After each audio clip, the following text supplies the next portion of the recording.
Alright guys, so kind of proof that the Republicanism in itself is better than liberalism, or just say conservatism. But it's number one, the proof is, well, because the New York Times said no. That means the fake news lied to you. But there's an article, I don't know when it was published, I just was doing a little research and I saw it, that basically said that the 2018 revenues to the federal government were up slightly than 2017. But that doesn't necessarily mean that the Republican tax cuts, that Trump's tax cuts were paying for itself. Well, actually, yes, it does. If, simple math, if you have $100 billion, or let's just make it easy, 1 trillion, which is nowhere near what it is, but if you had $1 trillion to tax and you tax it at 35%, you should get $350 billion in tax revenues. If you had $1 trillion and you tax it at 25%, you should get $250 billion in tax revenues. So how then does the tax rate go down basically about 4%, and you get more revenues? Well, it's because the tax cuts did exactly what they're supposed to do, stimulating the economy to create more revenue in the economy to tax to get more revenues into the government. Because 25% of 2 trillion is better than 35% of 1 trillion. That's pretty simple math, and it's more complicated than that, but that's just so you can kind of understand. Well, we brought in X number of taxes in 2017. We lowered tax rates by across the board, and some here and some there, but as an average of 4%. And somehow or another in 2000, you think, okay, and we should get 4% less tax revenue then. So we lowered the tax rate by 4%. Well, no, that whole purpose of lowering tax rates was to stimulate economic growth and development to, number one, put more money in people's pockets, put more jobs, which, there's more jobs than there are people right now. There's a pretty much full employment in this country.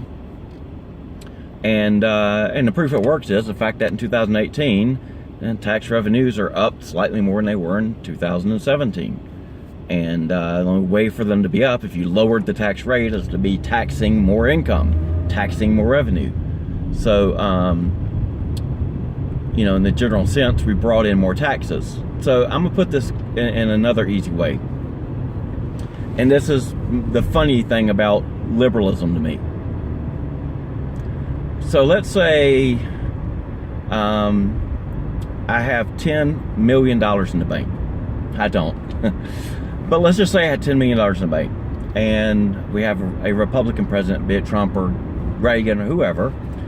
And the tax rates are at, I'm just going to say as a basic 30%, although 35% right now max. But let's just say 30%. So I know if I invest my $10 million and take a chance of losing it, or at least losing some of it, but I'm going to make, let's say, $10 million, 10%, $1 million, I'm going to pay 30% taxes on that.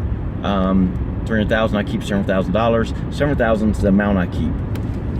So I risked $10 million to keep $700,000. I have to look at myself and say, at my age, if I had $10 million, I could live the rest of my life and never have to invest it and live a nice life. If I invest it and I bring in $700,000 more, and there's a thing called the law of diminishing returns, where let's say I wanted to live on $1 million a year.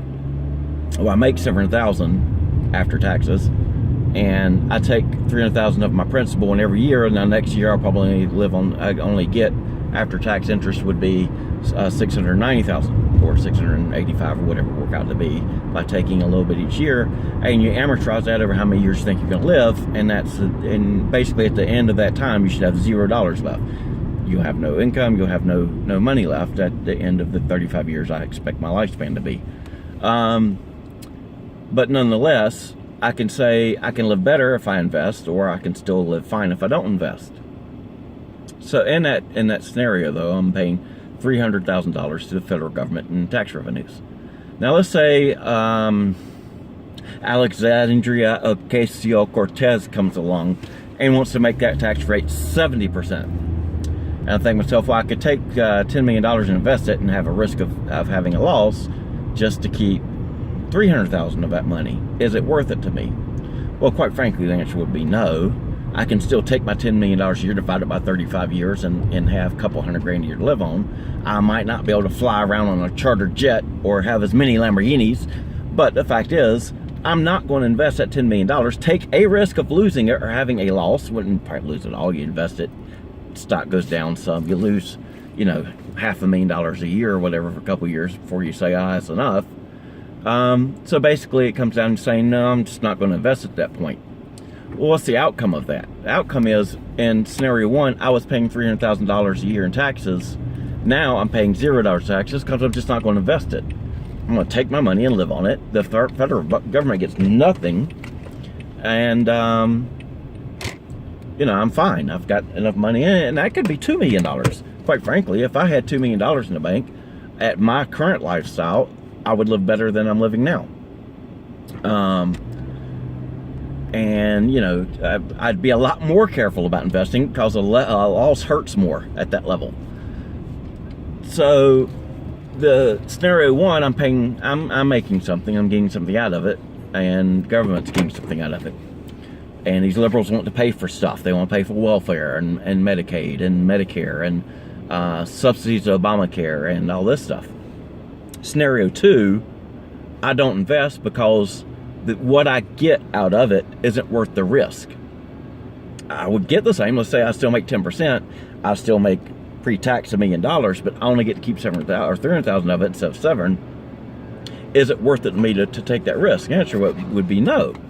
So there's a point where it's a diminished return, and explaining this in this kind of childlike sense, it's actually called the Laffer curve. People go look it up. It's a bell curve. At this point and at this point, you collect the same revenue. This point you collect more, and at this point, going up and down of the scale, you're taxing 30%. This scale, you're taxing 50%.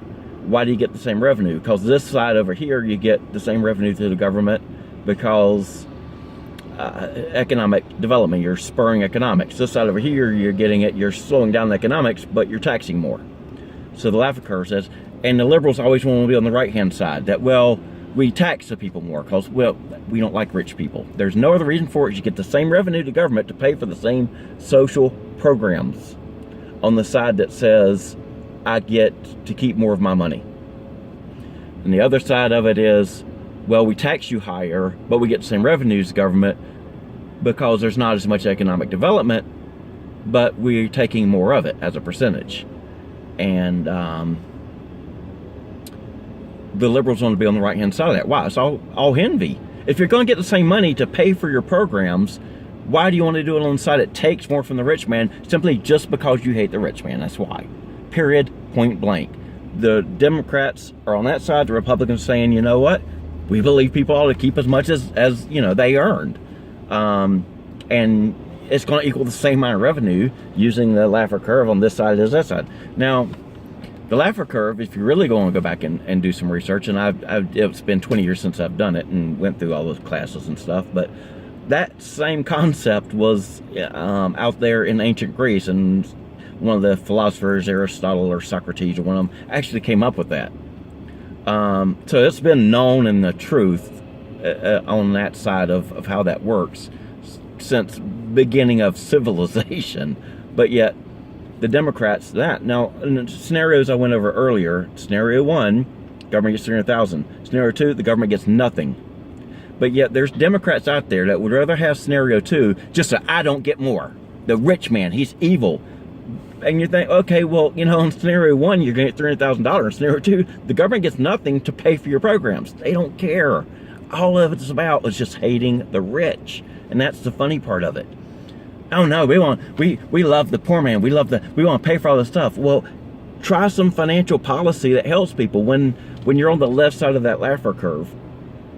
there's more jobs, there's more independence for people. When there's more jobs and you have a spurred economy like we do right now under Trump's tax plan, then more people have the dignity of feeding their family, of having a job to go to every day, of earning the living, and that dignity of it.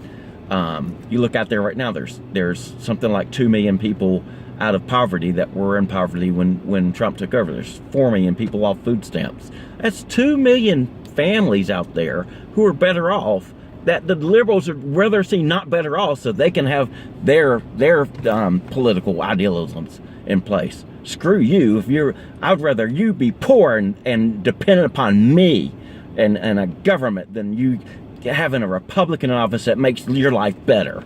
I mean, that's basically what they're saying. That is liberalism. The economic policies, and do 2 minutes of research, look up the Laffer curve. And if you sit there and look and say, well, I'd rather be on the right side of that curve instead of the left side of that curve, you're a socialist.